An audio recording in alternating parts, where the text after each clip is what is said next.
Luther was descended from generations of Aliʻi warrior chiefs of Maui and Hawaii. His full name was Luther Kahekili Manu Kahaialiʻi o Nu'uanu. The last phrase means the fierce battle chief of Nu'uanu. He was named for his 18th century ancestor, Kahekili Manu, the blood father of Kamehameha the Great. Among Hawaiians, a name itself has power. It connects you to the spirit of whoever has carried that name before you. Luther was always aware of this and proud to be the bearer of a name with such a history.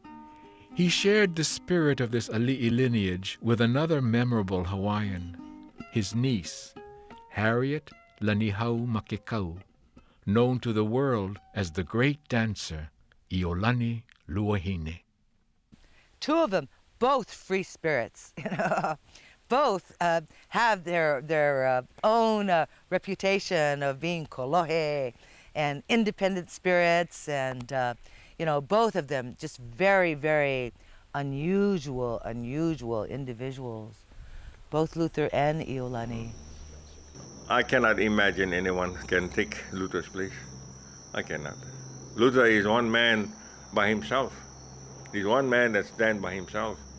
Yeah. Like when he used to go to Waipio, where the lookout is, about the lookout, when the lookout is down, and he used to stay where the bamboo bush used to be before. He used to say, I'm Luther Makekau.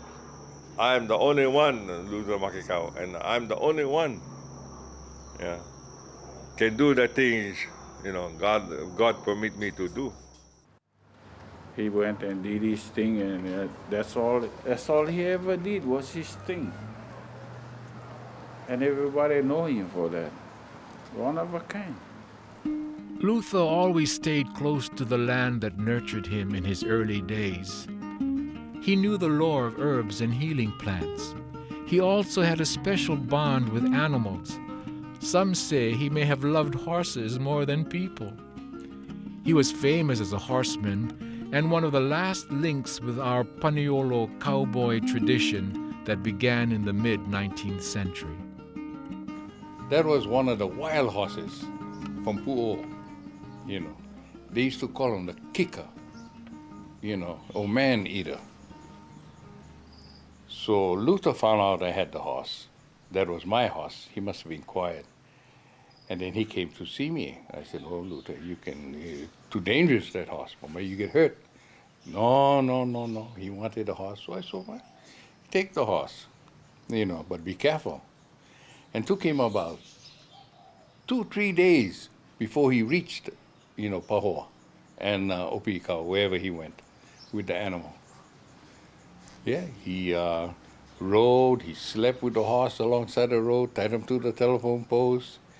I met him walking from KL, coming back. Him carrying the saddle, the horse walking behind him. I told myself, gee, what's the matter with this man? Why you not put the saddle on the horse and he ride the horse? No, he carried the saddle and the horse follow him. I tell to myself, gee, I wonder why. So one day I met him in Pahoa. So I asked him, gee, I seen you outside there, Kia, walking the horse home. He told me, yeah. So I said, oh, why? He said, oh, this horse big, like horse. Kokope and everything. He said, nobody can ride this horse, but I'm going to ride him.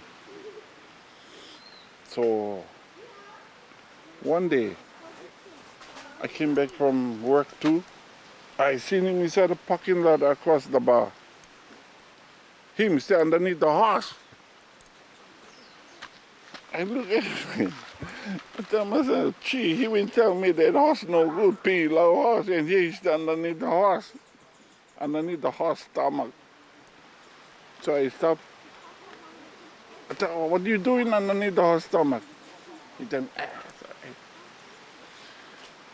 But he came out. But he told me, you know what?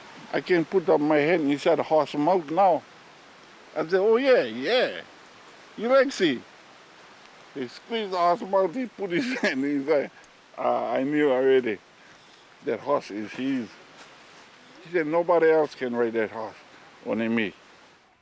Luther's love of horses goes back to his years growing up in Hamakua.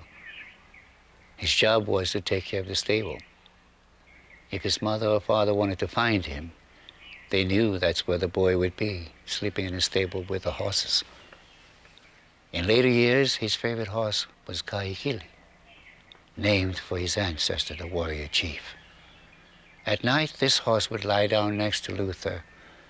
If anyone came near, Kahekili would raise his head up like a dog and show his teeth. If it started to rain, the horse would roll in close to protect him. He used to say that horse was his best friend.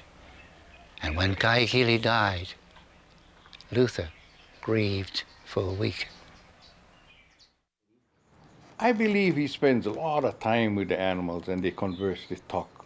Well, not the horse talk to him, but the horse understand him, I think. And a lot of times he spoke Hawaiian to them, to the horse.